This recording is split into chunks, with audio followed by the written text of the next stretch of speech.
most, not all, but most third-party data companies and assets typically started out as a form of email companies, right? So back in end of the 90s, beginning of the 2000s, as email in general like exploded and everyone was using email in so many different ways, there were companies that were collecting emails, right? Now, early 2000s, end of 90s, there wasn't any like privacy legislations. It was a wild west, right? The internet still was arguably new in the sense of things like social media, things about volume. It was still a very new space. So a lot of these companies started out with collecting emails, and as they collected emails, they collected what emails from different sources.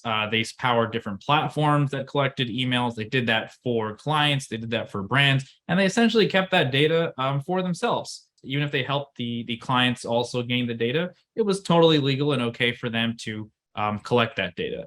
And then they realized that, hey, over the next decade or so, this is going to be a very powerful asset. As the internet started blowing up, the internet revolution, as the advertising revolution started to blow up, they said, hey, it's really, really powerful that we have actually kept all this data after all these years of email usage, essentially. They started saying to themselves, where else can I buy data, right? And back then it was completely fine and legal and okay to essentially start consuming what we call as data exhaust, right? So there's all these different companies out there that essentially were collecting using data in different ways. They're utility type companies, all kinds of companies, and they never really thought, hey, we're not in the data business. We're providing a product or service, but we have all this data that's just kind of sitting around.